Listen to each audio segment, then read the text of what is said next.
Thank you. Please be seated.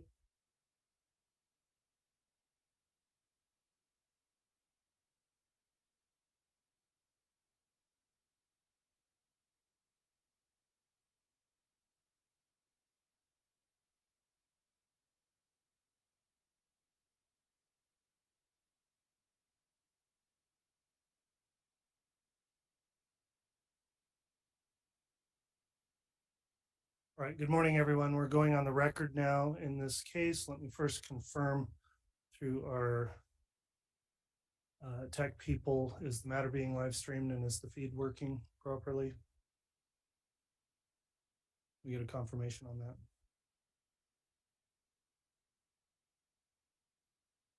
Presume it is. Madam Court Reporter, are you ready? All right. Okay, and I just got a confirmation as well that the matter is being broadcast per the court's order. This is case CR 22-21-1624, State of Idaho versus Lori Noreen Vallow, Fremont County case. This is the time scheduled for sentencing today. The defendant is here appearing in person along with her attorneys, Jim Archibald and John Thomas. The state's represented by Rob Wood, Rachel Smith, and Lindsay Blake. At this time, I do want to inquire of counsel from the state who will be making the sentencing recommendation today. I will, Your Honor. All right, thank you, Mr. Wood. And for the defense, who's going to be making the sentencing recommendation? I will, Your Honor. All right, Mr. Thomas, thank you. A couple of preliminary matters before we get started with the substance of the sentencing hearing. Court would first note there is a conduct order that's been entered in this proceeding governing this courtroom. The court is live streaming the hearing today. However, for those in attendance, there's no provision to allow any type of recording, either audio or video, in this proceeding. So that's prohibited. In addition, the court requires that any electronic devices be turned off or put in a silent mode. If any cell phones or other devices go off and cause any disruption during the proceedings, they'll be taken by the bailiffs in this case. And also, the court would note, as part of the conduct order, there's a prohibition against any kind of disruptive behavior. So no outbursts or other types of acts will be tolerated in this sentencing hearing. We'll maintain order as we did throughout these proceedings in this case and throughout the trial as well. So I appreciate all of the presence of our bailiffs here to enforce the order. And I would ask the compliance of all those in attendance to follow carefully those admonishments in the court's order. Another matter I'll bring up as we start for the sentencing hearing, over last week on Friday and through the weekend, there were some motions filed. There was an objection to the pre-sentence report and a motion to strike victim impact statements. The court took up the pleadings of those, and given the timing and without adequate time to respond and have a hearing, the court went through the matters and issued orders on both of those motions. So I consider them resolved, but let me just confirm with counsel. Mr. Wood, did the state receive copies of the court's orders pertaining to those two motions? Yes, we did. All right. And Mr. Thomas, did the defense receive those orders as well? Yes, Your Honor. Okay. Thank you, counsel.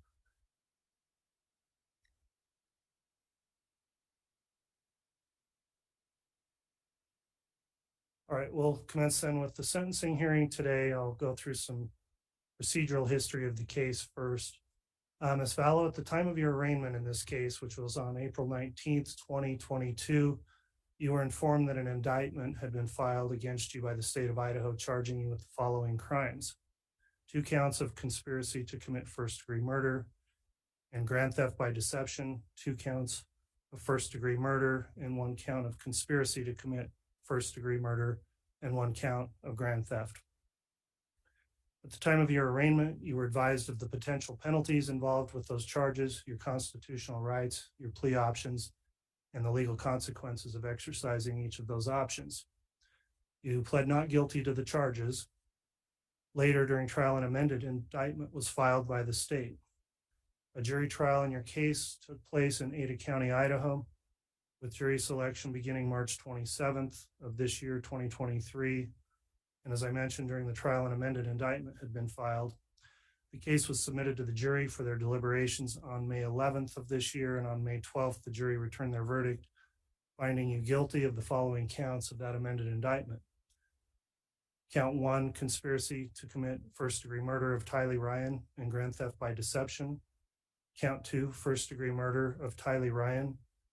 Count 3, conspiracy to commit first-degree murder of Joshua Jackson Vallow and grand theft by deception. Count 4, first-degree murder of Joshua Jackson Vallow. Count 5, conspiracy to commit first-degree murder of Tammy Daybell. And count 6, grand theft. After you were found guilty by a jury of your peers, the sentencing hearing was scheduled. Pursuant to Idaho law, the court then ordered the preparation of a pre-sentence investigation report, which will be referred to throughout this proceeding as a PSI. And the courts considered that report for sentencing today. The court did order a full PSI, which would include orders for a behavioral health assessment, a mental health examination, substance abuse assessment, and all pursuant to Idaho Code 1925-24. However, you chose not to participate in the pre-sentence process, so much of that information that could have been included for my consideration in the report has not been included. I've received and I have carefully reviewed the pre-sentence investigation report, and a copy of that report was provided to both the state and the defendant through her attorney. I'll ask the state at this time then, was the state able to review the PSI? Yes, we were. Mr. Wood, in that report, and I know it's a voluminous report, 430 pages, but were there any sections or parts of the report that you believe need to be clarified or corrected after your review? Just very briefly, Your Honor, there were multiple victim impact statements submitted with that report. We don't usually comment on those, but just for purposes of the record, in one of those victim impact statements, there was reference made to Tammy Daybell dying by a pillow. On the record, for the purposes of the record, the state has no evidence that that happened that way. There was also reference to that we don't know whether or not the defendant was there at Tammy Daybell's death. And just for purposes of the record, and as it was shown in trial, we are aware she was not at the location Tammy Daybell was murdered. She was in Hawaii.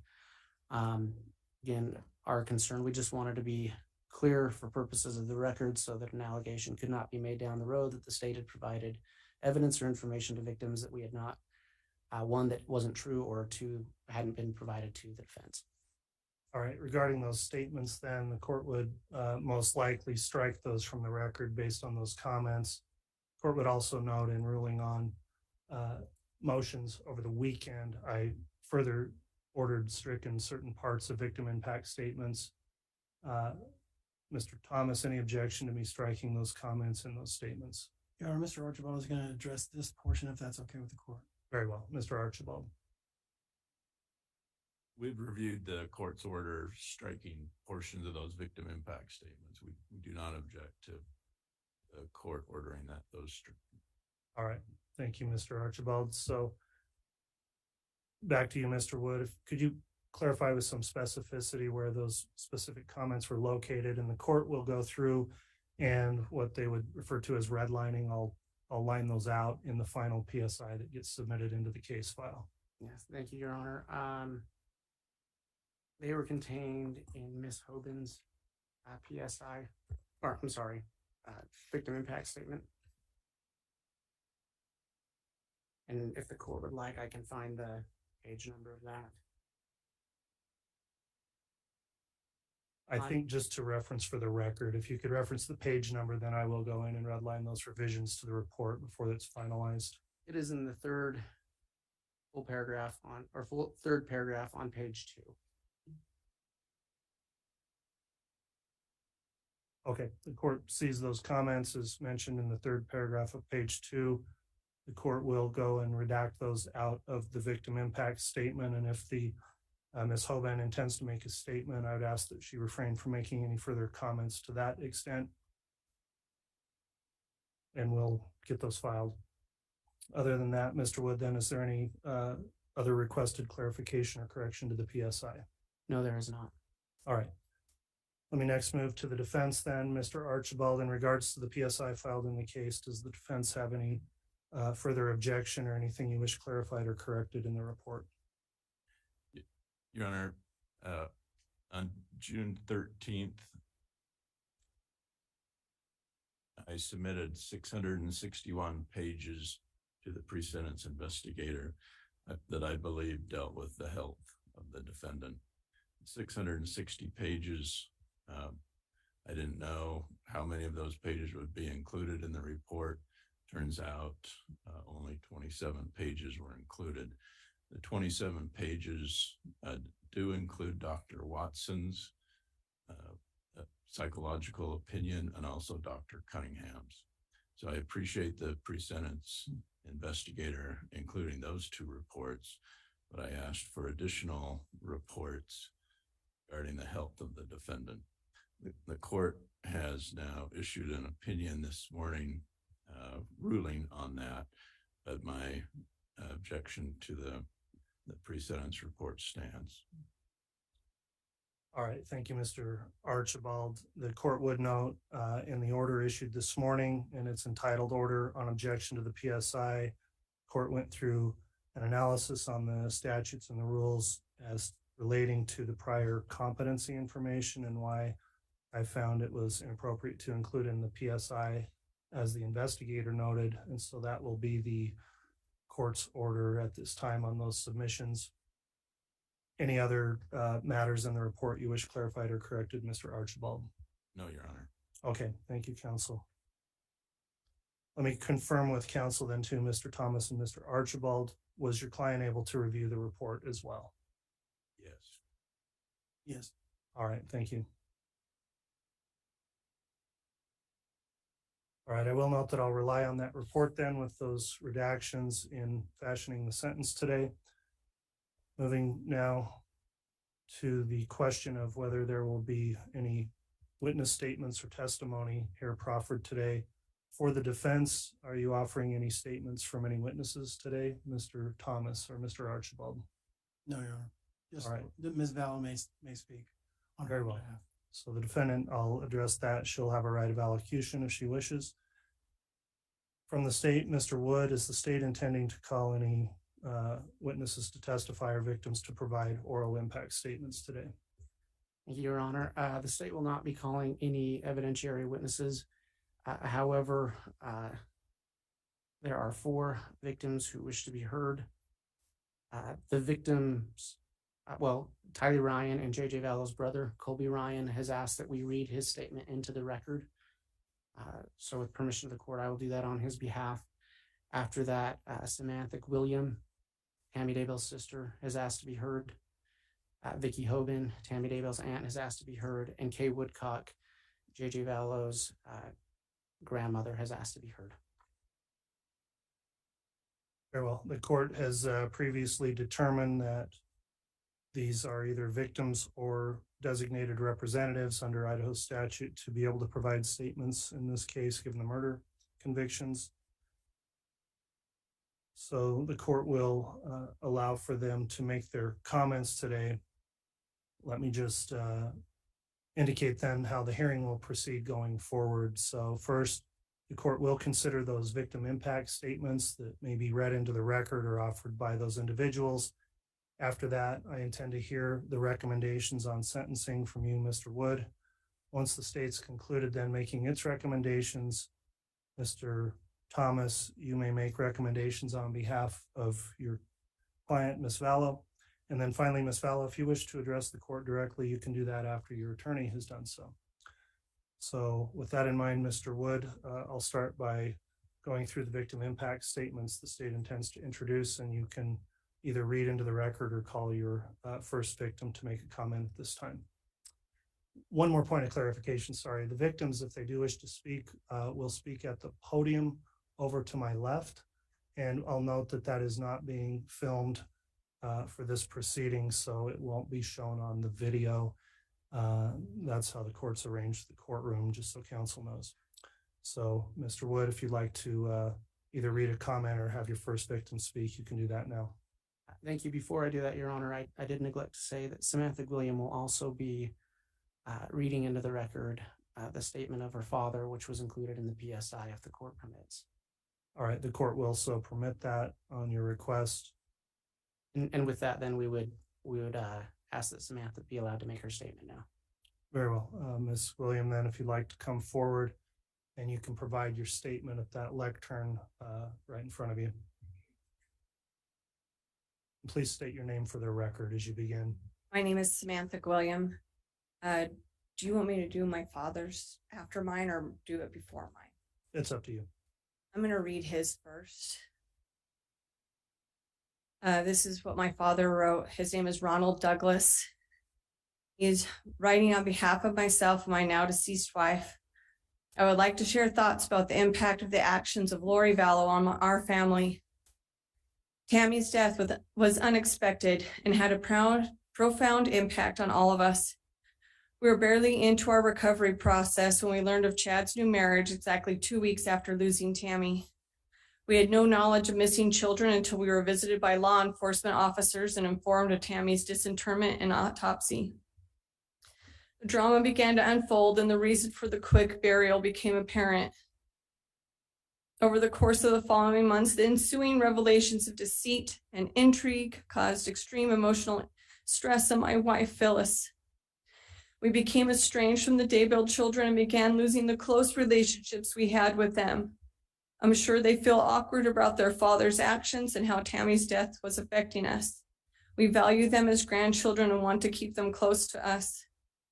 While Phyllis was already battling her leukemia of over 30 years, the emotional stress of this drama seemed to accelerate her declining health. Her remaining months of life were full of strain and heartache. Lori entered Chad's life long before we were aware of any interaction between them. In retrospect, we see that Chad was living a double life and the bonds of his family were being eroded due to his involvement with Lori. The eternal ramifications of her actions are yet to be calculated. Lori needs to pay for her actions according to the laws of mortals. She will still answer according to the laws of God when she passes from this life. Ron Douglas. This is my statement. Over the last few years, I've often thought about what I would ever say to you, Lori.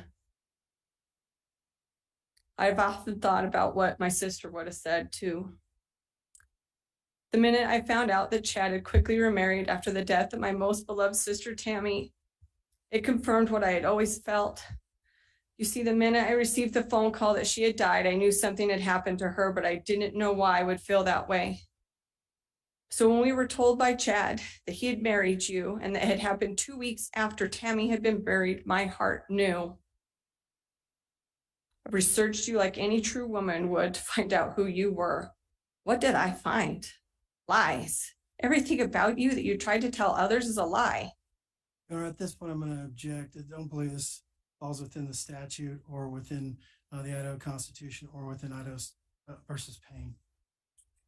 All right, Mr. Thomas, your objection's noted. It's overruled. The court will be able to consider and ferret out these statements and properly consider what's in the record. You can continue, Ms. William. We asked, what's her name? Lori Ryan. Well, that was a lie. That was 2 husbands ago. So as I searched, what happened to your previous husband? She told us that he died from a heart attack. Lie. He died from being shot. I asked, are there children? I was told we will be empty nesters. That's a lie. The police ask us about missing children. You answer, the children aren't missing. They're safe and happy. It's a lie. Your children, your poor children, were dead and buried on Chad's property, and my sister was told was sick and her health was failing. Well, that was a lie. I had seen her with my own eyes 2 weeks prior. She was very healthy. We have to go through her being disinterred and having an autopsy done. Was glad to get some answers and some truth after so many lies. But to find out what we knew in our hearts all along, she had been murdered by those who saw her as an obstacle to a plan. You planned her murder just as much as you planned the murders of your own children and your previous husband. Why? Why plan something so heinous? You had an affair with a married man. You lied to yourself by what is okay to sneak behind the backs of your spouses. You are not exalted beings. and your behavior makes you ineligible to be one. But why pick Chad? He was an average guy and you had married several men before him. He made you feel special and singled out. You tell yourself that you were high spiritual beings who have lived lives together through time. You felt powerful. This is too is a lie. But Chad has no real wealth. How will you live? You can easily have divorced your spouses and made your own perverted life together, but you need money. So you tell this story about people being dark and that they are zombies. This is how you justify who needs to be removed. You use this lie to justify the murders of 4 people whose deaths you profit from. But you could sit there and think, you've never met me and I don't know you. But I've always been able to tell when I am being lied to, and you are a liar, an adulteress, and a murderer. Because of the choices you made, my family lost a beloved mother, sister, aunt, and daughter. She is irreplaceable. She was 1,000 times the woman you will ever dream of being. Because of the choices you made, we have been hounded by media and those who revel in all of the salacious scandal you have stirred up. Because of you and your desire to get what you want at any cost, my family has been ripped apart. I helped raise Tammy's children. And because of you, they no longer have their mother or grandmother. And because of fear of losing another parent, they listen to the lies spewed by you and Chad. Our relationship is strained and most contact with them is gone. Your trial was the last thing my ailing mother had to live through. She declined in health as she heard through news reports all of the horrible things that happened, and she had to relive all the things we have tried to forget the last 4 years. My mother passed away in June, knowing that you will never come out of prison again. Her passing was marred by the fact that Tammy's children chose not to participate in her funeral because of fear of causing more drama. We were deprived of the chance to heal and have them realize how much we love them. We don't blame them for what happened, but we blame you and Chad for all the lies you've told and ripping apart this family. We didn't do anything. My parents are not evil. They did not deserve to lose their grandchildren on top of losing their daughter. I did not deserve to lose the relationships of children I helped raise, or a sister that was my dearest friend. I am not a dark person or a zombie, and for me and my family to be portrayed that way is unacceptable. Lucky for me, the world can see the truth as much as I can. Everyone now knows what liars you are. They now all know what horrible things you have done. You will have to live in your prison cell for the rest of your life. You are not an exalted being, and there's no huge event that is going to save you. No jail walls are going to fall so you can leave. No angels are coming to rescue you.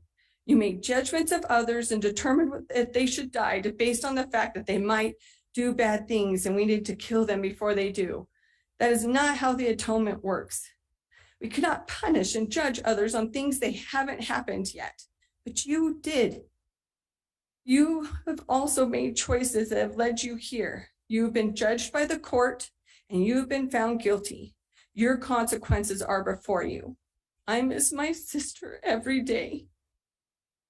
I will grieve her and now the loss of my mother for the rest of my life. I will always remember them. As for you, I choose to forget you. And as I leave this courtroom today, I choose to never think of you again. Thank you. All right, thank you for the impact statement, Ms. William. Mr. Wood, if you'd like to call the next victim who wishes to speak. That would be Vicky Hoban, Your Honor. All right, Ms. Hoban, you may come forward, offer your statement there at the lectern.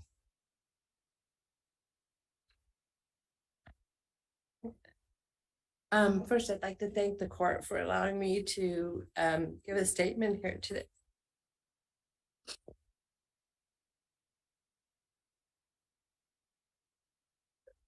I'm Tammy Vicky. I was able to attend a big part of this trial, and so my first comment will be to address what I felt the defendant's behavior was. I felt she was shameful during the trial.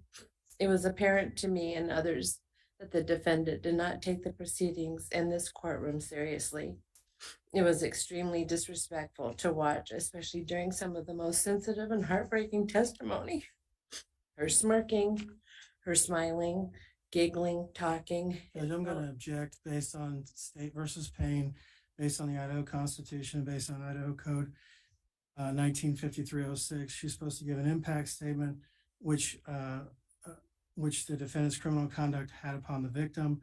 Payne states that the victim impact statement must relate to the characteristics of the victim and the emotional impact of the crime on the family. We have a brief sidebar with Mr. Thomas and Mr. Wood.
All right, the court will just note on the record, there was an objection lodged on this victim impact statement. I had a brief sidebar with counsel and discussed that. I do in part grant the objection, and I've instructed the state to discuss that with the victim to tailor her comments to those appropriate for an impact statement at this point.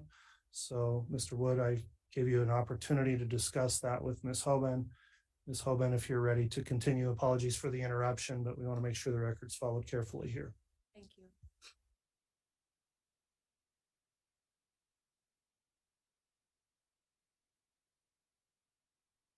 The type of vibe that was in the courtroom at the time was really hurtful to us.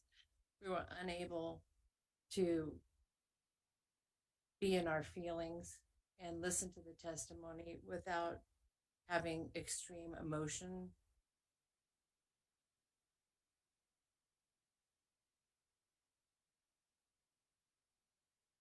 I'll say it this way. This was a woman who had killed her own children and was on trial for doing that and for killing Tammy, and felt that she could have had more respect for the family members in the courtroom. Tammy was a most excellent person, and she led her life with the utmost dignity and was beloved not only by our family, but by the community at large. There will be a huge void, and this is Tammy's story, and therefore it's part of our family history. This statement will not be about Lori will be about Tammy because it's her story. It's her life that was taken. She was a mom, a grandma, a daughter, a sister, a niece, a cousin, friend, and yes, she was a librarian. But more than a librarian, she was a teacher. She loved her job and went above and beyond for her students, her last days filled with preparing a book fair for underserved children. I'm sure when she arrived home Friday, October 18th, 2019, she was very tired from a long day and the hours at school. As she got into bed that night, I would imagine she was thinking the same thing as every other night. Nothing more than getting a good night's sleep once her eldest had checked in from his late night job. She had no idea what the plan was for that night, or what had been the plan for quite some time. Unbeknownst to her, there had been quite a bit of discussion about how to get rid of the obstacles that Lori had. Lori had already killed 2 of her children.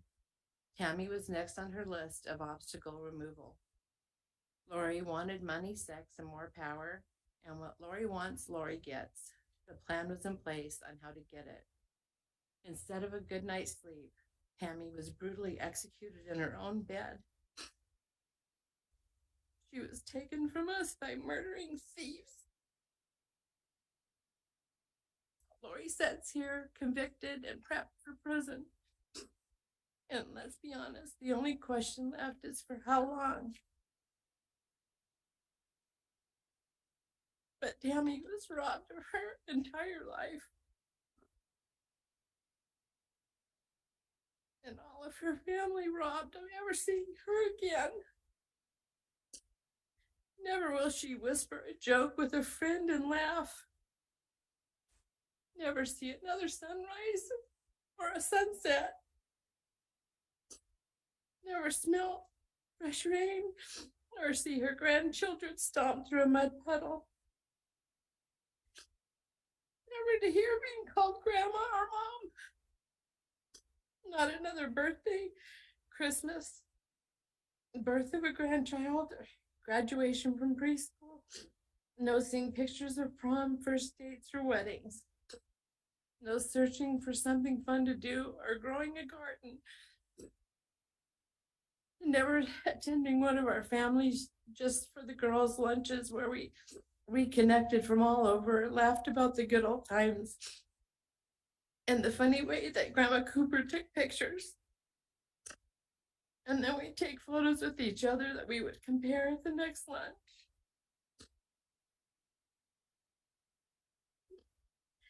There would never be another hilarious rendition of Patty and her singing "Do Your Ears Hang Low."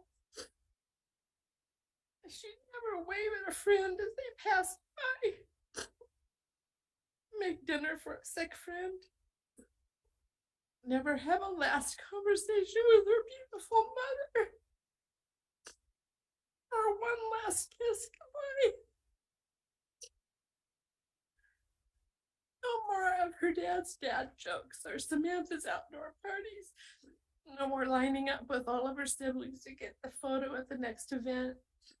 A life full of people she loved and who loved her deeply. Her life was snuffed out. To say heartbreaking, gut-wrenching, unbearable is not a big enough statement to convey knowing the way this most excellent existence was taken by planning and execution. The most innocent of lives was simply just discarded like it meant nothing, but it did. And like all of Lucille's grandchildren, her life was a vibe. It was a valiant and unreproachable life. Lori, you participated in the savage murders of precious people of great value and worth. It is most likely something that you would probably never understand. To be selfish and just to live life in a simple way, enjoying life for what it is, to love, to be loved, to smile, and to be smiled at. But while you had a shameful relationship with Tammy's husband and planned out a murder, Tammy lived her life. She supported her family in every way, And for you to turn her home where she lived and slept into a cemetery, her two innocent and beautiful children, is one of the most horrific things I could think of. Abby would have been horrified to know what you had done, and it has broken us as a family. You are now going to pay the price, albeit never sufficient in this life. It's all that we can do. I hope that the life you live is filled with fear, and that every day you are terrified, just the way that beautiful Tylee lived in fear for hers and sweet JJ, as you continue terrifying her by saying they would be zombies. And she knew the consequences of being what you call dark. Tylee had many wonderful friends that loved her, and in a cruel irony, my granddaughter was a good friend to Tylee.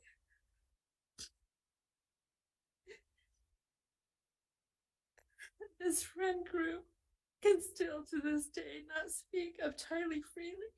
They are so stuck in their grief and sadness for their friend who is savagely brutalized and murdered at her mother's hands. It's unconscionable to them, and the grief is still overwhelming. In closing, I would like to thank all of the law enforcement, the FBI, the investigators, the prosecutors, the administration. Everybody has worked so diligently on this case. I especially want to thank those who had to see those things that can't be unseen.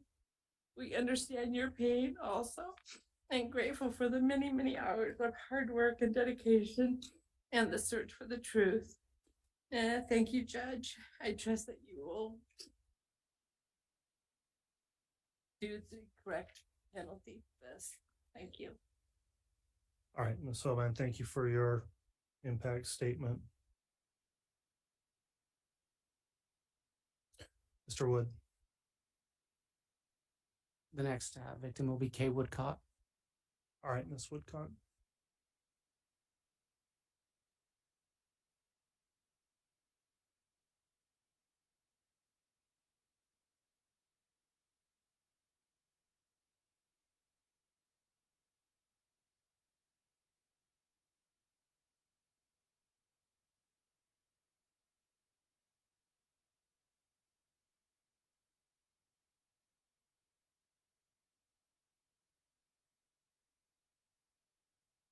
Good day, Judge Boyce. I want to express my thanks and appreciation for being able to speak publicly today on the impact of the defendant's actions. Thank you. 80, 1401, 1481, 1, 72, 1536, 0, 52, 8, 72, 319, and finally 1 million. These are more than just numbers, and very important numbers, and will make sense as I continue. 80 days ago, on May 12th, 2023, the word guilty was read for each of the charges inmate Daybell is being sentenced for today. Guilty, the word cemented what I had known for 1,401 days, was returned by the jury. The jury devoted their time, energy, and dedication to deliver justice for JJ, Tylee, and Tammy for every single heinous crime charged. Our family is eternally grateful for their sacrifice. Justice would not have been possible without the time, perseverance, and tireless work every member of multiple law enforcement agencies, prosecution team, court personnel, and the court. Our appreciation and thanks can never be expressed in a way that will adequately or effectively convey our gratitude. Today marks 1,481 days that have been filled with terror. One was the day my brother Charles was murdered. It took over 30 hours for the defendant to finally send a cold-hearted text to Charles's sons, informing them that their father was dead. No phone call, no explanation as to how, when, and where. Colin Zach immediately called me, hoping this was a cruel joke. Your Honor, I'm going to object as this has nothing to do with this case. It's overruled, Mr. Thomas. You can continue, Ms. Woodcock. This was the beginning of her cruel campaign of terror, a campaign that resulted in the deaths of JJ and Tylee, two innocent children, and Tammy, a devoted mother, grandmother, and wife. Our intense fear for JJ's safety began the very moment we learned of Charles's death. We knew Lori didn't want JJ anymore, as we had seen her abandon him for 72 days with little to no concern of his well-being. We now understand that this was so she could carry on her illicit and torrid affair with Chad Daybell and to conspire with him to murder and profit from my brother's death. With the number of divorces in Larry's past, it took me a while to understand why my brother had to die. I now realize what a nothing Chad Daybell is, a man with no ability to support anyone, no success of his own, a user of the weak-minded, a lazy, good-for-nothing, spineless man that rode his wife's coattails of success. After learning of Charles's death, I immediately began reaching out to Lori. I began calling, leaving voicemails, and texting. Finally, after 3 long hours, I received a brief text with 0 details. She couldn't be bothered or felt too guilty to pick up a phone and call, this time his sister, and explain what happened. It set out so many alarms for Larry and I. Within minutes, we were on the phone with an Arizona detective learning the horrifying truths of my brother's murder. This all began with greed, the greed for and desire for a $1 million life insurance policy. She should have answered my calls. She should have spoken to me. I would have given her the money. She could have let JJ and Tylee live and had $1 million. She could have been free to be Chad's mistress and foot the bill with the money from spilled blood. JJ and Tylee could have been with us living happy lives. Instead, she took all that away, all because she is a money-hungry, power-mongering monster. We flew to Arizona the next morning and were finally able to meet with the detective shortly after. We learned the frightful details of my brother being ambushed by Lori and Alex. I know my brother, and what we were hearing made no sense to the kind, gentle, and generous and loving man we knew him to be. After hearing the details, our immediate concern was JJ's safety. We had no legal rights to JJ. This simply left our hands tied. We were powerless then and have felt overwhelmingly powerless since. It is the most unwanted and terrible feeling to be in that position. I pray no one ever must deal with this type of circumstance. I wouldn't wish it on my worst enemy. I would say not even Lori or Chad, but their evil and malicious plans are why we are here. She has shown no grief for the lives she willingly took or the pain she caused. Today, I take the power back by standing here speaking out loud of all the pain and loss she caused. I pray that my words will assist you. My sincerest hope is that they will be seriously contemplated in imposing a sentence for her cruel and heinous crimes. During the trial, a lot of information was shared about JJ's death. Today, I want to share how he lived. That is truly the only way to understand and know who he was and the gaping hole his death has left in our hearts and in this world.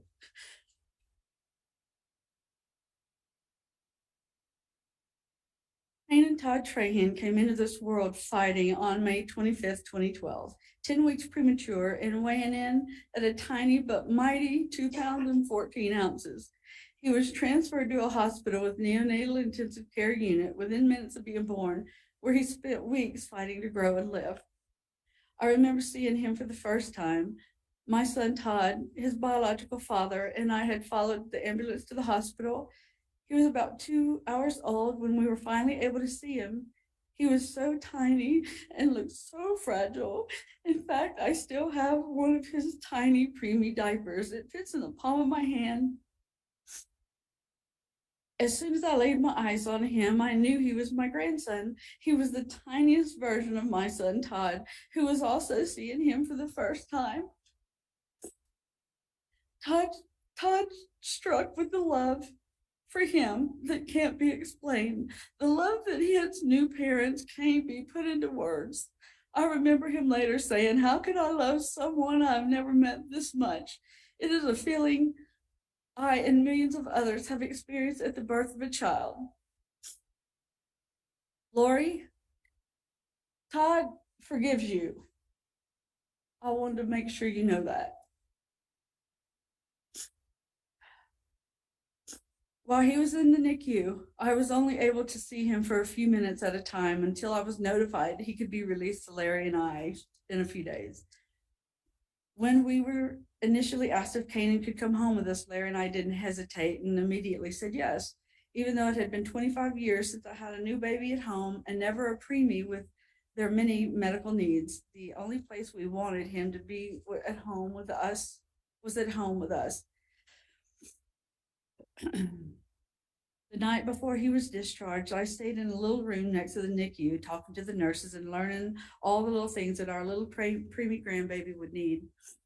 The next day, when it was time to leave, the nurse brought a wheelchair in and said, "Have a seat, and I'll get you out of here." I looked at her and kind of perplexed. "I don't need a wheelchair. I can walk." She gave me a smile and a little chuckle and then let me know it's hospital policy for discharged babies. So I sat in the wheelchair, took Kanan in my arms, and was wheeled out of the hospital just like a new mama.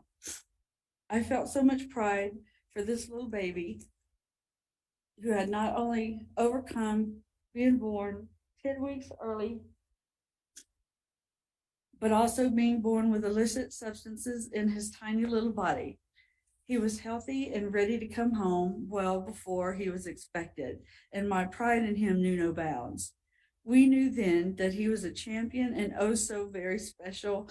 That day began an amazing experience of raising our cherished little man. His first night home, as I bathed him, he cried so hard, and I cried right along with him. My heart was so heavy with all that he had been through in just the few short weeks since his birth. After his bath and still crying, my husband Larry, who JJ called Pawpaw, asked me to hand Kanan to him. He placed our baby Kanan on his bare chest and wrapped his robe around him, gently breathing on his head, rhythmically patted his back. Larry kept patting and breathing warmth onto the top of his head until he finally relaxed, stopped crying, and fell asleep. This became a daily occurrence, part of our routine. He would hold him for hours so that Kanan would feel loved, comforted, and secure. I saw my husband in a new light. Larry jumped in feet first at 65 years old and did all the things a young and new father should and more. It made our relationship grow and gave us a new strength. Kanan was our strength and we were his comfort. His first 6 months were spent going to countless appointments. We went to appointments with doctors, heart, kidney, and urology problems, then to appointments for speech and occupational therapy, as well as visits to other pediatricians for a host of medical problems. We were always going from one appointment to another, constantly working to help him thrive and grow. That, along with loving him, was our number one priority. At each appointment, it became inevitable for me to cry. It deeply wounded me to see him go through so much, but I also felt immense pride in seeing him grow and how much love and happiness he gave to us and everyone that met him. My sister Susan had a special bond with Kanan and spent her days watching him so that I could work. She used to take him for walks, pushing his stroller endlessly. She could get him to belly laugh with silly animal noises, especially the froggy noise. There is no sweeter sound than a baby with an ecstatic belly laugh. Memories of the time spent watching Kanan grow, discovering his hands, toes, and feet, are all Susan has left of that special bond, and the immense grief of his loss is overwhelming. At 6 months old, the time came for the surgery he needed to repair a hernia. Charles and Lori flew to be with us at the Children's Hospital in New Orleans. This was a scary moment in time for us. Our tiny little man was undergoing surgery, and their support meant so much to us. After his surgery, Lori insisted I take the sofa as she slept overnight on the floor of the hospital room. Later, the decision was made to let Charles and Lori adopt Kanan. I knew she would always be 1,000% involved in his care, and I knew it would be okay since I witnessed that. She would always be there to help, support, and care for Canaan. That is part of why this is so hard. How does a woman that would go to that length for a baby boy a few short years later brutally take his life? It is mind blowing, and I will never understand it. Charles and Lori were granted custody a short time later. It was then Canaan became JJ. It was happy and devastating at the same time. We loved every minute of raising him. We poured all our love, energy into ensuring he grew and thrived. We knew our unconditional love, and that time was priceless. Canaan's growth and milestones were clear evidence for our love for him. We knew the adoption was the best decision for his future. To have energetic parents, siblings, and access to the types of schools and services we didn't have in Lake Charles, Louisiana. With his departure, we felt a grief that really can only be compared to the grief of losing someone to death, which is now a feeling we all know too well. We had barely made it 30 days before we were standing on Charles's front steps to love on our baby. When the door opened, there he was in his little baby walker, and I swear I saw tears in his eyes at seeing us. He had missed us too.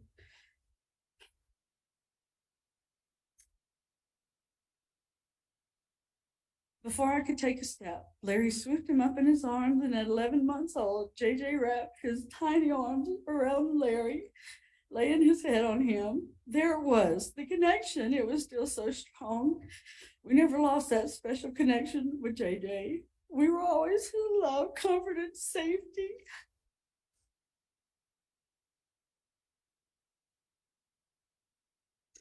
JJ's adoption was final in July of 2014, and Charles and Lori moved with the kids to Hawaii, living in a house that backed up to a closed golf course, and it was perfect for JJ.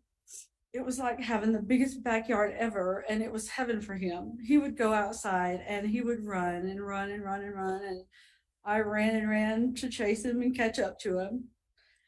Somehow, he never ever ran out of energy. JJ also had no fear, and everything was an adventure. He climbed on everything, and he could do it in the blink of an eye. We have pictures sent from Charles of JJ sitting on top of refrigerators and cabinets with a grin on his face.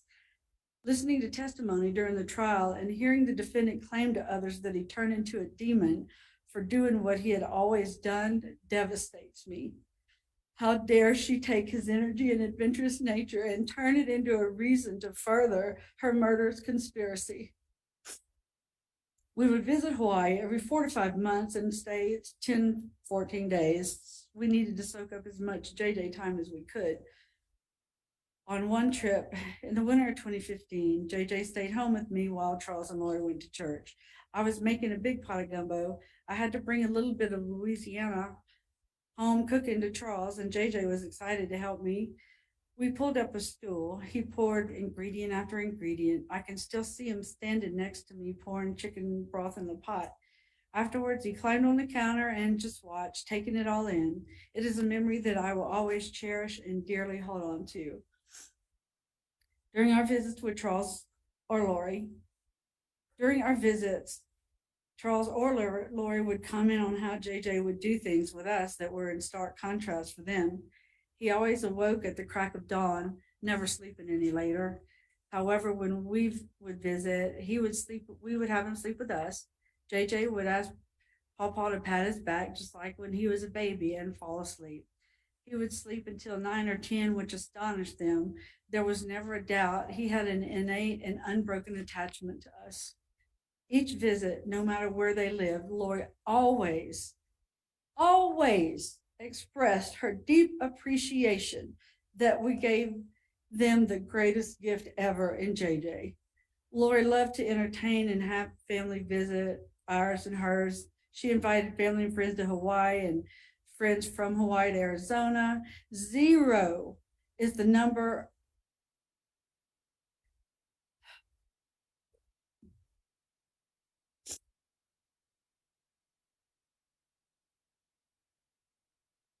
that same mother murdered that same child she expressed her deep appreciation for. It is mind-boggling, and I don't think I will ever be able to understand it. Back to JJ, he was incredibly smart. He was reading at middle school level by the time he was 4. I remember being in a store with JJ and on the aisle with eye drops, and there he was reading off the labels: Visine, cysteine, antihistamine, one long word after another. I hadn't seen him do that before, so you can imagine my surprise and delight. As we stood there, he would occasionally stumble on a syllable or pronunciation, but we took the time to go through the words and helped him learn. As he got a little older, his special education school in Arizona told Charles he was a math savant. He could calculate anything. I continually wonder what he would have become, what type of man would he be? What did Lori deprive the world of? JJ loved school, loved his family, friends, and cousins, especially his cousin Braxy. The two of them had such a special bond and love for each other. There are so many lives he touched, from family, teachers, neighbors, and church members, that all feel the immense pain and loss of him being gone. Not only was JJ smart, but he was also funny, content, healthy, compassionate, and an empathetic child. JJ didn't show his empathy and compassion with hugs and kisses. In fact, you had to chase him down for those. But instead, with his gentle touch and speaking in soft tones, he would constantly stop to ask people if they were okay, if he could see or sense they were hurt. His world was fascinating and exciting with his huge imagination. He would put on concerts for his stuffed animals under our enormous oak tree, playing the drums on buckets and pots and pans. The joy he exuded and shared cannot be measured. I loved watching him, taking him in, and seeing how he approached the world. I never got enough of him. Now I've had all I will get for the rest of my life, and I will only have the precious memories to cling to. Now memories are how I feel the love I so desperately miss due to the heinous acts of his mother, the deplorable woman that chose to be his mother, the woman that 5 years earlier made the conscious decision to stand in front of a judge and swore to provide for, care, love, and protect him. When Charles and Lori married,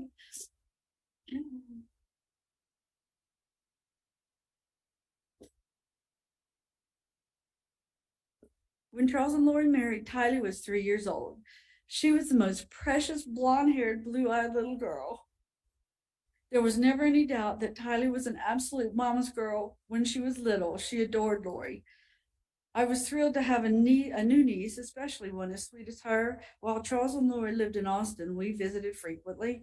On one of our visits, we passed a roadside stand selling swings made from old tires. I saw one that had been made into a horse, complete with a saddle and stirrups. I grabbed Larry's arm and said, "Stop, we have to get that for Tylee." Her brother Kobe and stepbrothers Cole and Zach were always around her, and she needed something girly just for her, and she loved it. As a big sister, Tylee would put notes on her bedroom door, one of them being "Do not enter." And as you can assume, even though JJ could read and understand the notes, it didn't mean he listened. After all, isn't that what little brothers do? He would storm into her room and she would laughingly tell him to get out. I think she did it on purpose, just to tease and play with him. It was hilarious to see them interact and warmed our hearts seeing them together. Tylee was 9 years old when JJ became her little brother. She loved him so incredibly much, and he loved her right back. She doted on him, and JJ loved every minute of attention he got from his big sister. The love they have for each other is captured in the last photo taken of them, both grinning and hugging each other. Hauntingly, this photo was taken shortly before and by the defendant, hours before she murdered her own child, her sweet girl Tylee. I have a niece that is a few months younger than JJ. Her name is Maddie. She and JJ loved each other and would spend days playing together when Charles and JJ would visit. On her 8th birthday in October of 2020, we were celebrating and singing happy birthday to her. The glow of the candles shining on her face, that huge grin that kids get during the singing, hit me like a truck. I grabbed the keys from Larry and ran to the car, and I just bawled and bawled until I could compose myself enough to rejoin the party. I knew then that JJ didn't get his 8th birthday song, and it broke me.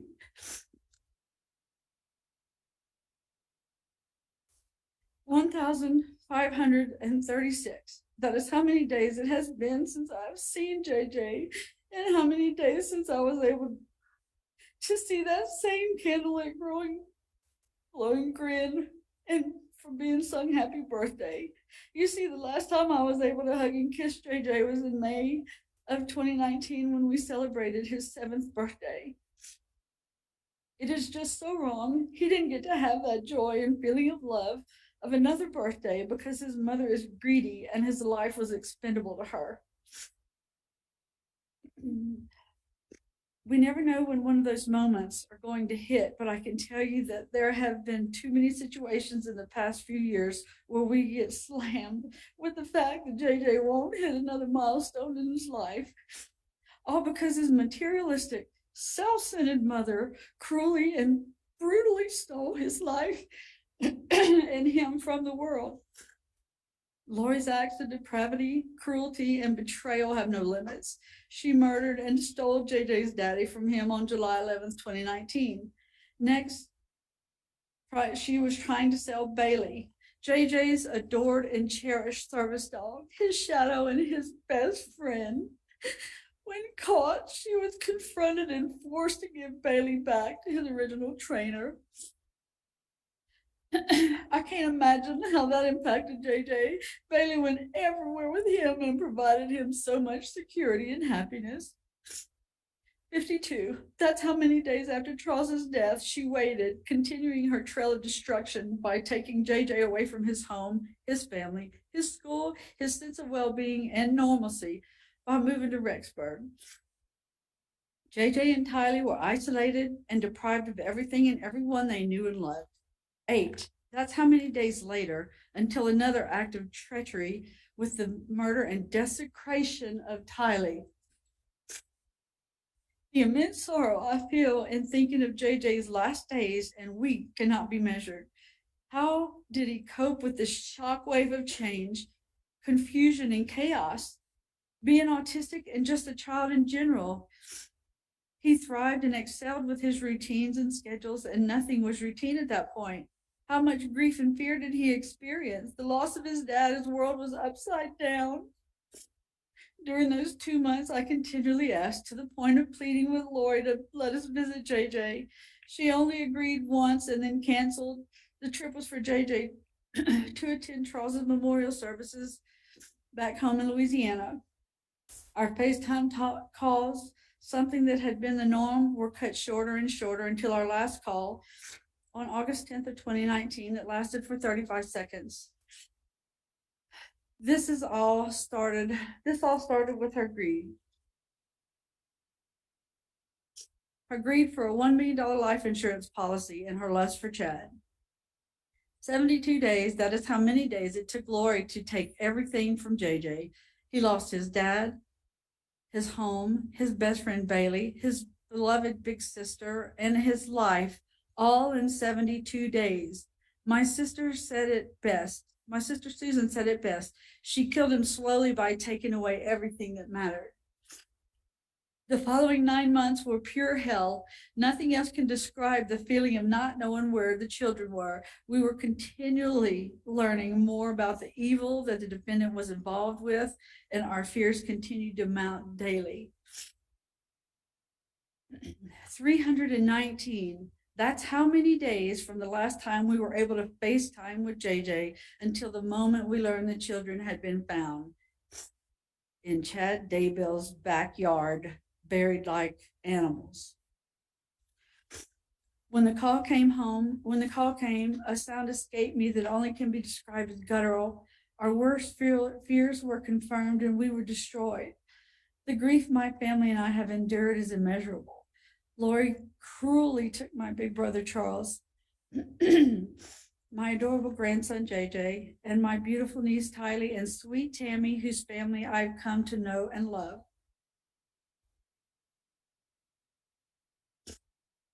Lori is undeniably a monster that has not taken any responsibility or shown an ounce of remorse for her vile actions. She deserves to never again breathe oxygen as a free member of society.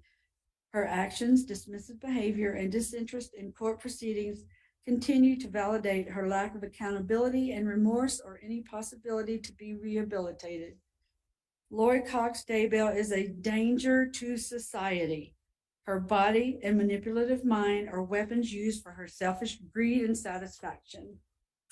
We firmly believe that she has zero mental I'm sorry, illness. Your Honor, I'm gonna have to object. I think the court ruled on this particular portion of her statement. I'm gonna ask that the court enforce that. Give me a moment. Let me review the Very good, Your section Honor. of the written PSI in the court's previous order.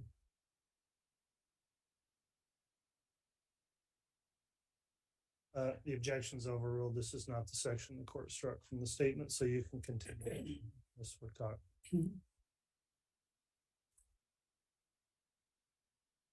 We firmly believe that she has zero mental illness that drove her to commit these heinous acts. Rather, she is driven by her greed and need to be the center of attention. During the trial, a jail call was played between Lori and her son Colby as she continued her manipulation. Today, it feels especially poignant. Quoting Lori, "They have made all these judgments. They think they know what happened. They think they know who's responsible. They think they know everything, but you don't know because you weren't there. And one day you will know. One day you will know what actually happened." Those are her words. It is the one truth that Lori has told since the beginning of her campaign of terror. We do know what actually happened and who is responsible. Lori. Today is the day that she will finally be punished for her manipulation, cruelty, and criminal acts. She has shown no remorse for the murders, the lying, the deceit, or the pain. During the trial, we heard Lori deflect and minimize her sister's grief. We heard her exclaim that she was trying to go on with life, that she needed to be happy, all while she was dancing on the beach and her children were buried in Chad's backyard. Only someone with no remorse tries to justify the cold-blooded murder of her children with her needs. We wholeheartedly believe she was not only complicit, but was an active participant in both JJ and Tylee's murders, making her crimes even more reprehensible. Your Honor, my family and I pray for nothing. Okay. We trust your wisdom in determining the sentence for the fraud. Sorry about that too. Strike that. Okay.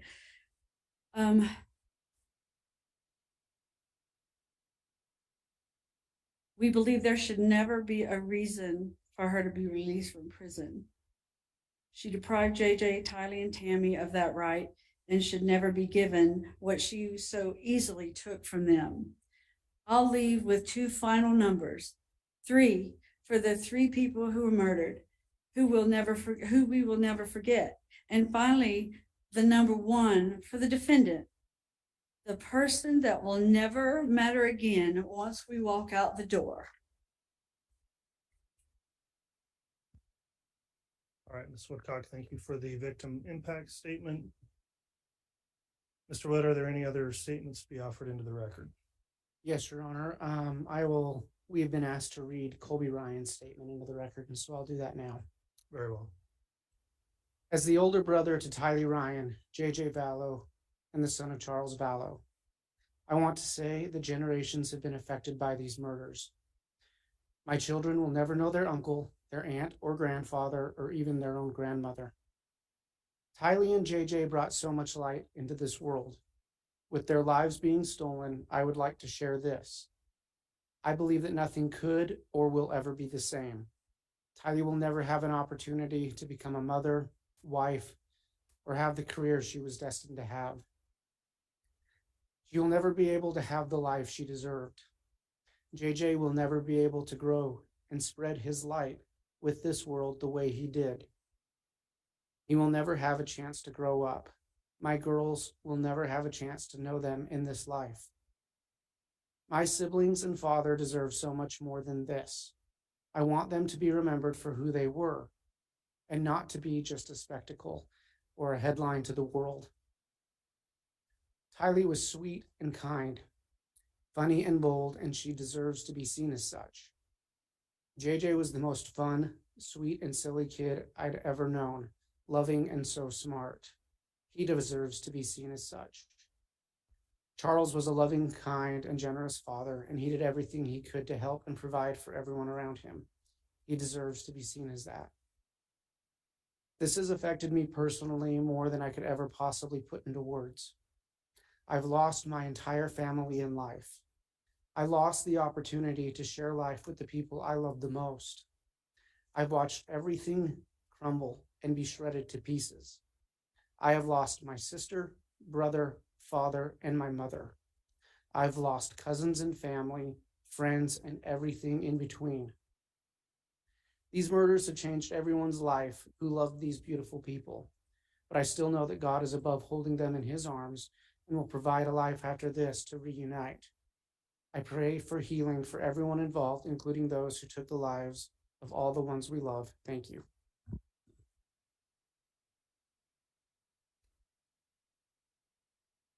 All right, the court's considered that statement as well at this point then. Mr. Wood, are there any other victim impact statements to read into the record? No. Very well. At this time then, as I mentioned, I'll move forward and have the state make its sentencing recommendations. After that, then the defense may make their recommendations. So Mr. Wood, you can commence with the state's sentencing recommendation at this time. Thank you.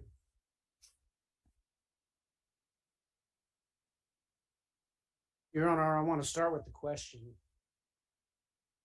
What is the value of a human life? What is the value of the life of a 16-year-old girl with her life ahead of her? What is the value of a life of a 7-year-old boy with special needs? What is the value of the life of a mother and a grandmother? No matter how we look at what we are doing here today, we are calculating and assigning a value for the lives of Tylee Ryan, JJ Vallow, and Tammy Daybell. The defendant, now a convicted murderer, by her heinous and egregious acts, has assigned a value of 0 to each of these lives. The sentence imposed by the court today will represent the value that our community, through our court, places on the lives of these 3 victims. To the people of Idaho, this day should be more about the victims than the defendant. This court has multiple factors it must consider today, including the sentencing factors found in Idaho Code 19-2521. Justice requires the court to view all of the factors it will consider through the lens of the value of the lives of Tylee, JJ, and Tammy. We echo the sentiments made by the victims or in the victim impact statements, and we just briefly speak about these immediate victims. Tylee Ryan was born on September 24th of 2002. She was murdered between September 8th and 9th of 2019. People who knew her called her witty, charming, intelligent. She'd received her GED in order to graduate early. We know she often cared for her brother. In evidence, we had videos of her with him, and she would call him my JJ. She loved Hawaii. She loved the beach. She had friends and family who loved her very much on both her father and her mother's side. Her father was Joseph Ryan, who predeceased her in 2018. Her older brother is Colby Ryan, with whom she shared a special bond. After Joseph Ryan died, Tylee, as this court knows, was the recipient of Social Security benefits. And she actually shared a lot of those with her brother Colby, because that's the type of person she was. In serving search warrants, we accessed her Instagram account, where we learned that she was intensely loyal to her own mother. From her finances, we know she was a typical teenager. She liked to have fun. She was also independent and responsible. JJ Vallow was born May 25th, of 2012, and he was murdered between September 22nd and 23rd of 2019. As we heard earlier, he was initially born as Kanan Todd Trahan in less than ideal circumstances and was initially raised by his grandparents. He was then adopted by the defendant and her husband, Charles Vallow. He was loved by his family and friends. He loved to travel. Tammy Daybell was born May 4th, 1970, and she was murdered on October 19th, 2019. She was a mother of 5 children, and she's now a grandmother. She was a school librarian and educator. We know from her phone and from witnesses, she loved her children intensely. She was physically active, and she was kind. This court laid out the procedural history of the case. I'm just going to briefly touch on some dates that are important to the state and we think are important in terms of sentencing. The defendant met Chad Daybell in October of 2018, and within a year, her husband Charles Vallow was dead, her children were dead, and her boyfriend's wife was dead. In late August, early September of 2019, the defendant moved to Rexburg with Tylee and JJ and her co-conspirator and brother Alex Cox. Tylee was last seen on September 8th, 2019, and JJ was last seen September 22nd, 2019. Tammy Daybell was last seen on October 19th. On November 5th, barely more than 2 weeks after Tammy was murdered, this defendant married her co-conspirator, Chad Daybell. November of 2019, Rexburg police were contacted regarding a Jeep that was involved in a shooting in Maricopa County, Arizona. Later that month, JJ Vallow was reported missing, and an investigation was furthered into Tammy's death, and law enforcement became aware that Tylee was missing. On December 12th, Tammy Daybell was exhumed. The next day, Alex Cox, one of the defendant's co-conspirators, died in Arizona. At the end of that December, the search for the children became public, and there was no response from the defendant or her co-conspirator. In January of 2020, the defendant was served with an order to produce children, and there was no response. Charges were filed for abandonment of minor children. And I want to be clear, the defendant had a right to silence. She did not have a right to disobey the order of the court to produce the bodies of her children. The Rexburg Police, the Fremont County Sheriff's Department, the FBI, and the Idaho Attorney General's Office devoted thousands of hours of work into looking for Tylee and JJ and to investigating the death of Tammy Daybell. On June 9th, 2020, Tylee and JJ were found in the defendant's husband's backyard. On May 24th of 2021, the defendant was indicted by a grand jury for the crimes of conspiracy to commit first-degree murder of Tylee Ryan and grand theft by deception, the murder of Tylee Ryan, the conspiracy to commit murder, first-degree murder of JJ Vallow and grand theft by deception, the murder of JJ Vallow, the conspiracy to commit murder of Tammy Daybell and grand theft. And the defendant was convicted by a jury of her peers in Ada County on all counts on May 12th of this year. This court is required to consider the factors in Idaho Code 19-2521 subparen A in sentencing. And that particular statute reads, the goals of sentencing include the primary consideration of the protection of society, followed by the possibility of risk reduction through rehabilitation, deterrence of the individual and the public generally, and punishment or retribution for wrongdoing, and the impact on the victim. I want to talk about protection of society. This defendant has proven by her actions that she is dangerous to society. In Idaho alone, she was involved with 3 murders in a space of 6 weeks. While she's not convicted yet, I think the court can acknowledge that she faces 2 charges of conspiracy to commit first-degree murder in Maricopa County. 2 of the murders in Idaho were her own children. This defendant violated the most sacred trust that exists in society, that between a mother and her children. And she did it for gain. She did it for money. A defendant who is willing to murder her own children is willing to murder anyone. Society can only be protected from this defendant by a life sentence without the chance of parole. There is no indication that upon murdering for financial gain that she feels any remorse. The amount of murders in her ledger show us that she will seek to obtain money through murder again if released.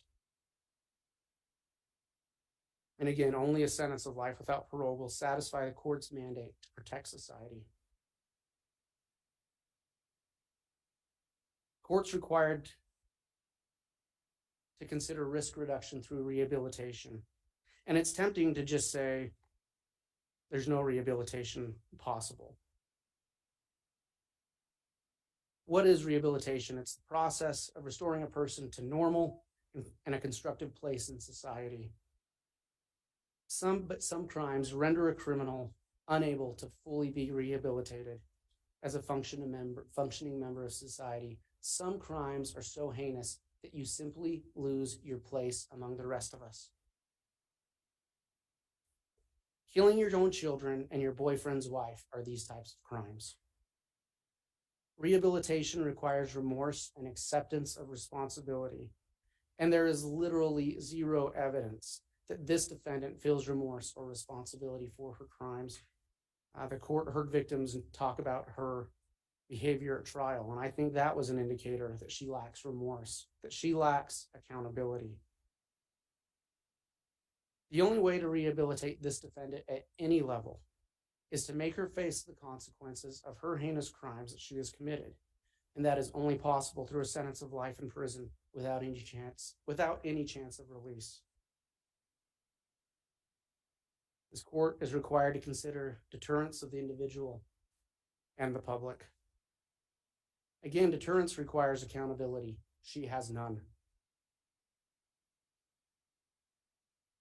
One thing that has been so shocking about these crimes is where it happened. Fremont and Madison County, Idaho. These are fairly rural areas. These are low crime areas. And I would note that this defendant, despite being labeled oftentimes by the media as a Rexburg, Idaho mother, is not a Rexburg, Idaho mother. She's not from Rexburg. She actually spent very little time here before she was arrested. And our community was left reeling by these crimes. The sentence that the court imposes today will be a message. And the citizens of these 2 counties have a right to the message, don't come here and commit these crimes. The citizens of these counties don't live these type of lives, and we don't want people to come here and commit these crimes. And this court has a responsibility to send that message, to give a sentence that gives that deterrence. It's the state's position that only a sentence of life without parole will send the proper message of deterrence both to this defendant and the public. And in line with deterrence, if these crimes don't merit that type of sentence, the state's unaware of what kind of crimes would. Finally, the court is required to consider punishment and retribution and the impact on the victim.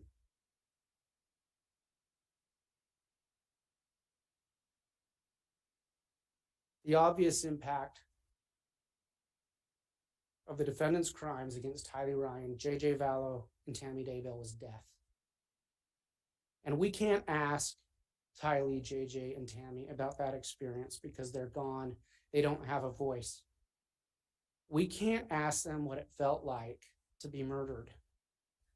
We can't ask them about the impact of their last moments. We have to instead look at the evidence and glean what we can regarding the impact of the murder of Tylee, JJ, and Tammy. This court sat through a trial. This court saw the same evidence that the state saw, that the defendant saw, the jury saw. This court was the custodian of that. And so this court has seen how horrific these crimes were. And I want to talk individually about the impact of these crimes on these victims. So what was the impact on Tylee? We don't even know how she died. And why is that? Because her body was mutilated, it was dismembered, and it was burnt beyond recognition. We only know for a surety that it was her because of DNA testing. Her body was utterly destroyed, and she was buried in a pet cemetery next to animals. Her skull was literally separated from her body and was destroyed in such a manner we couldn't even tell 100% from dental records if it was her. The defendants put her body in a green bucket that melted from the heat of her burning flesh and put it on top of her skull in a pet cemetery. The impact of this crime on this victim was horrendous. We know she had puncture wounds in her pelvis, and we know from the testimony of Dr. Christensen at trial that those puncture wounds were received at or near the time of death, and they were consistent with stabbing, but not consistent with dismemberment. Again, the impact of the murder of Tylee was horrendous. And this impact will continue. Tylee will never get to become a mother, as we heard earlier. She will never have the opportunity to go to college. She won't get to choose a career to satisfy her curiosity or make any of the other decisions that young adults get to make for themselves. She won't get to travel the world. She won't get to marry. She won't get to be there for her brother Colby or her brother JJ. She won't get to spend time with her other family members. The impact of murder never ends. So the defendant's sentence must last equally as long. I want to talk about the impact on JJ Vallow. Again, we can't speak to him, but we've seen the evidence. We know that he died from asphyxiation from duct tape in a plastic bag wrapped around his head.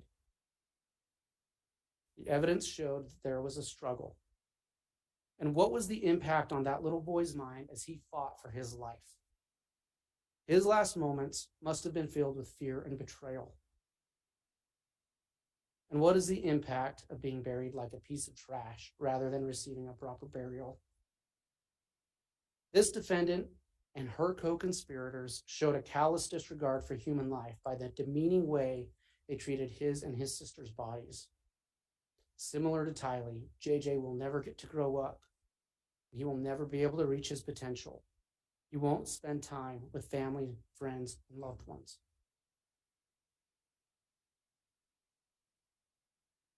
What was the impact on Tammy Daybell? This defendant was not charged with the actual murder of Tammy Daybell, but she was charged with the conspiracy to murder her and convicted of such charge. I would note conspiracy is not a lesser included of murder. It is an equal charge. We know that because the sentencing by statute is equal.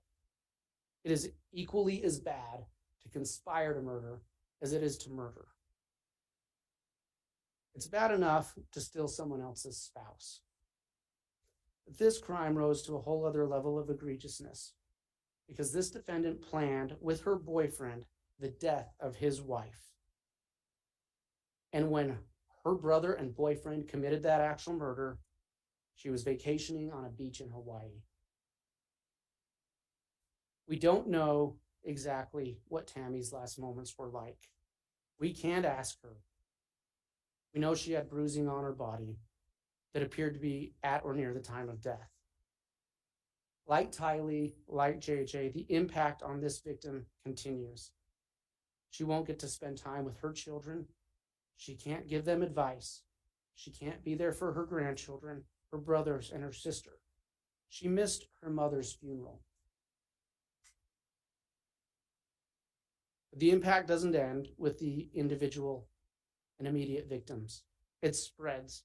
It's the proverbial rock thrown in the lake that ripples and ripples and ripples.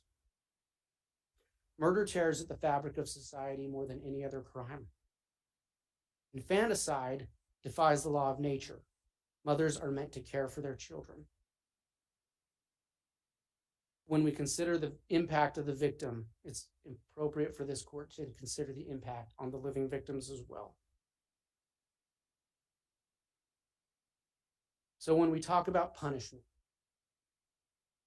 it has to match the crime. Not only do we need to protect society, do what we can to rehabilitate and deter, the punishment has to match the crime. Punishment must be, because this was the ultimate crime, killing your own children, killing your boyfriend's wife, the punishment must be the ultimate allowed by the law. And at this time, that is life sentences without parole. And we aren't asking that to be harsh. We're asking that because it's the right thing to do, because it's the only punishment that matches what this defendant did. I want to just briefly address some of the material found in the PSI. There are 2 mental health reports, one by Dr. Watson and one by Dr. Cunningham. Excuse me. And so what's in them? They say that this defendant suffers from a delusional disorder. She has grandiose and persecutory features, which I would note is something that many serious criminals have. It says she has hyper-religiosity with bizarre beliefs. More important, though, than what's in those reports, I want to talk about what's not in them. These are bare bones reports with barely anything more than alleged diagnosis. There's no analysis of her behavior, and that's important to note, because psychologically, we can tell more from what a person does than what they say. There's zero evidence provided or in those reports that the defendant's alleged mental illness contributed to her crimes. There's zero evidence in those reports that the defendant's alleged mental illness hindered her ability to know right from wrong. And in fact, the evidence is overwhelming that she did know right from wrong. She lied to the police, she lied to family members, and she lied to friends regarding the children of Tammy. Even their close friends who they shared some of these religious beliefs with, they lied to about the death of the children. And what does that tell us? Well, it tells us that Tylee and JJ didn't die because their mom thought they were possessed. If she truly believed that, she would have preached it, because she preached all the time. She didn't tell anyone that because she knew why she killed them. She killed them for money. Her actions show afterwards not a pattern of grieving. She goes on vacation to Hawaii. She gets married. In those reports, there's zero evidence provided of the defendant's mental state at the time of the crime. And again, all evidence shows that she was highly functioning at the time these crimes were committed. There's no evidence that she wasn't able to provide for her food, clothing, shelter, transportation. Again, she arranged a marriage. She arranged living in Hawaii. Again, and further in these reports, there's no prognosis other than there is one prognosis that states the defendant will make a positive adjustment to prison. Well, that's good, because that's where she belongs, and that's where she needs to go. Other than that, there's no treatment suggestions or discussion of possible treatment. Again, we'd ask this court to look at the defendant's behavior more than anything she says.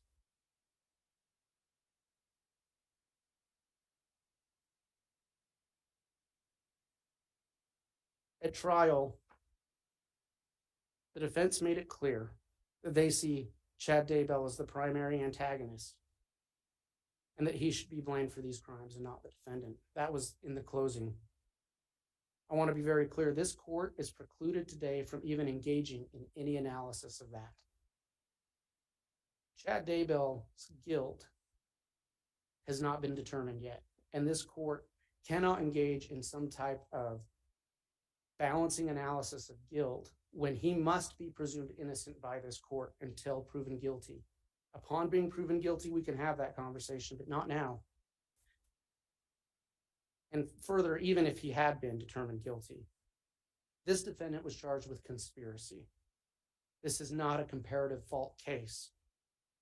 On a conspiracy, if you're in for a penny, you're in for a dollar.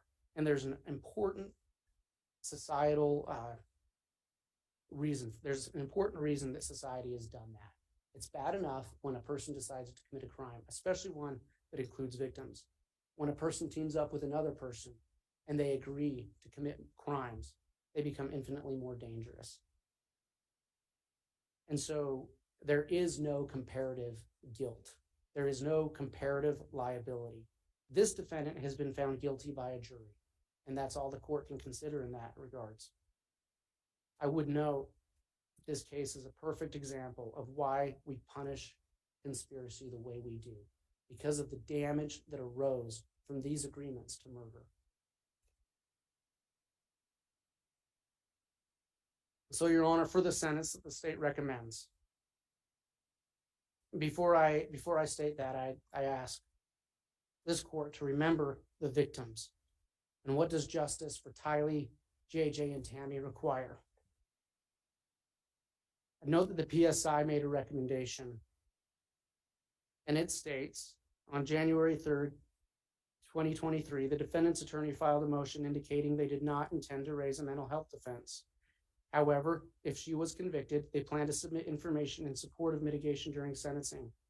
It seems important to note that while she has been diagnosed with a mental illness, she had the mental capacity to fabricate a story regarding the whereabouts of her children, change Tylee's Social Security payments to her own account, plan a wedding to Mr. Daybell in Hawaii, attend a family vacation with Mr. Daybell's family, lie to them about not having minor children, and relocate to Hawaii. She did all this with the knowledge her children's bodies were buried on Mr. Daybell's property. Those closest to the defendant describe her as a loving and devoted mother. They indicate both children loved her very much. A mother is meant to protect her children. However, the defendant has been found guilty of the brutal murder of her children. The focus should be that 3 innocent people, Tylee, JJ, and Mrs. Daybell, were murdered. The sheer devastation of all the lives impacted by her abhorrent actions warrants punishment. Therefore, it is recommended she be sentenced to a period of incarceration under the custody of the Idaho State Board of Correction. As this court is aware, PSI writers don't give specific recommendations for what time an individual should spend in prison, but the state does have that. This court is aware that the state's position has always been that justice requires this defendant face the highest level of punishment for her crimes, which at this point is a life without parole sentence. The heinous nature of her crimes and the aftermath of those crimes show an utter and callous disregard for human life.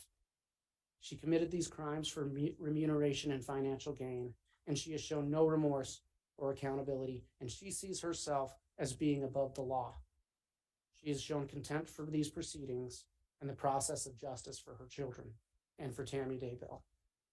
At this time, the ultimate punishment is fixed life sentences without the chance of parole. And so specifically, for count 1, for the conspiracy to murder Tylee Ryan and commit grand theft, the state asks and requests a sentence of fixed life without the chance of parole. For count 2, the murder of Tylee Ryan, the state requests a sentence of fixed life without the chance of parole to run concurrent with the fixed life sentence for count 1. For count 3, the conspiracy to murder JJ Vallow and to commit grand theft by deception, the state requests a sentence of fixed life without the chance of parole to run consecutive to the fixed life sentences for counts 1 and 2. Consecutive sentences are justified here by the severity of the crimes, the fact that it involves different victims, and there was an appreciable amount of time between the murders of Tylee and JJ. For count 4, the murder of JJ Vallow, the state asks for a sentence of fixed life without the chance of parole to run concurrent with the fixed life sentence for count 3, but consecutive to the fixed life sentences for counts 1 and 2. For count 5, the conspiracy to murder Tammy Daybell, the state requests a sentence of fixed life without the chance of parole to run consecutive to the fixed life sentences previously requested. And for count 7, grand theft, the state requests the full sentence of 20 years.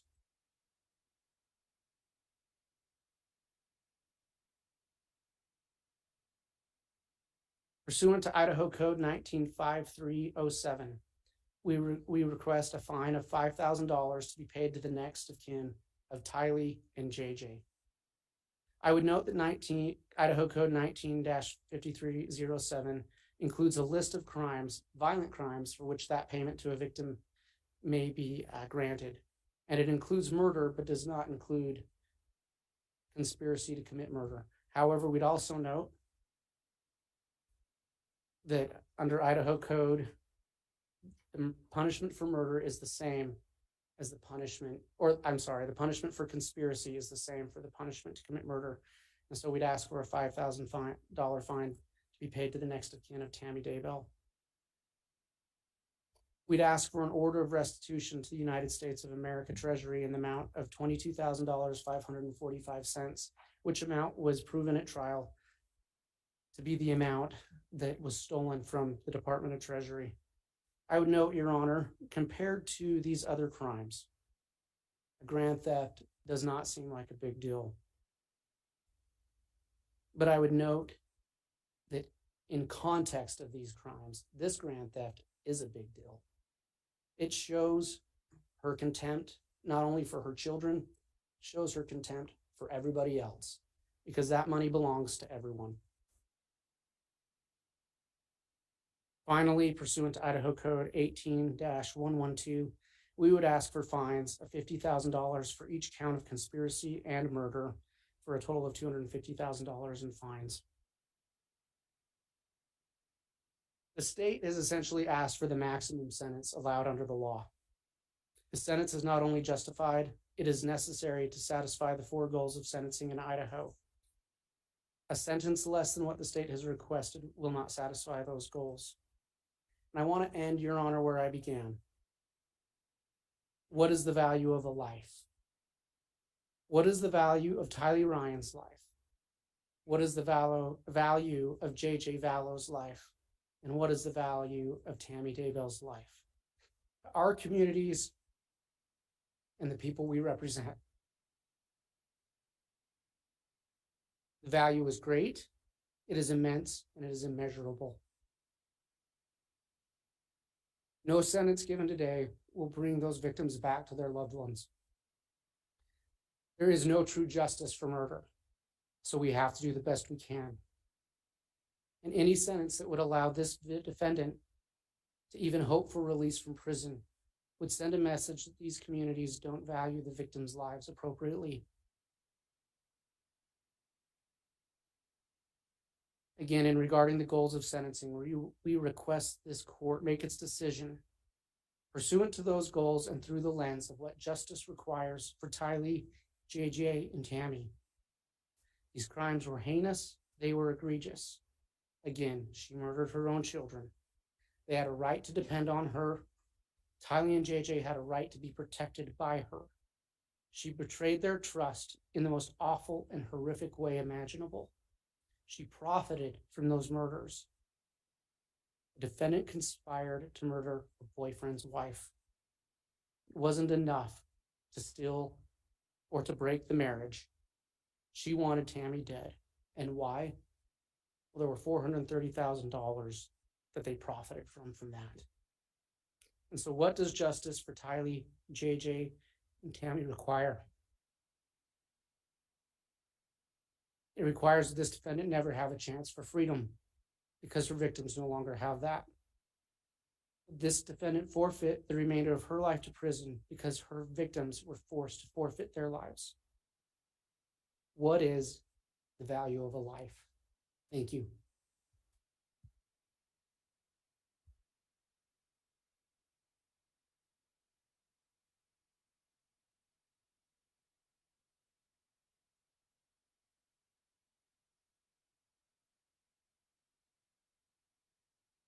All right, Mr. Wood, there was just one point of clarification I wanted to have on the grand theft recommendation. You recommended a 20-year sentence on that, and I just wanted to clarify, I believe the maximum possible under Idaho's grand theft statute is 14 years. That's correct, Your Honor. I apologize. It is 14 years. We would ask for the maximum 14 years. All right, thank you, Mr. Wood.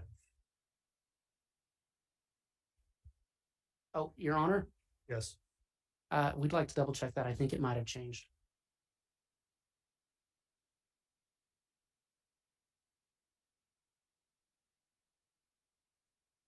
Your Honor, I believe that has been changed to 20 years. and I think is that only if it's by extortion?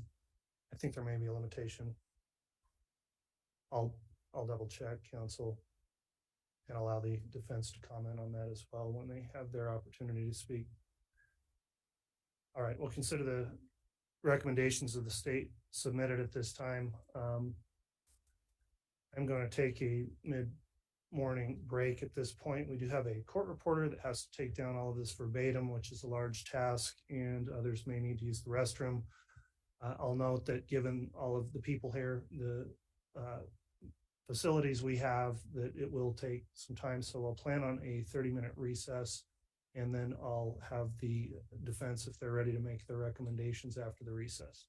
Is that all right, Mr. Thomas? Yes, Your Honor. Okay, we'll take our recess then, and we'll continue with the recommendations of the defense after break.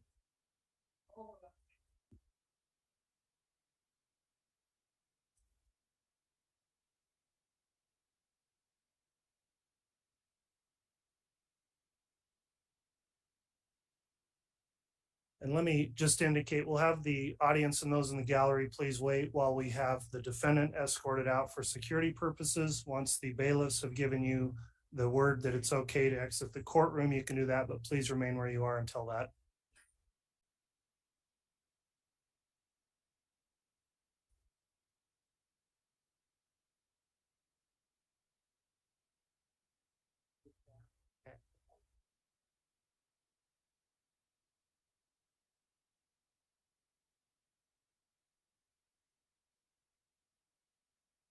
He's right. It is bad.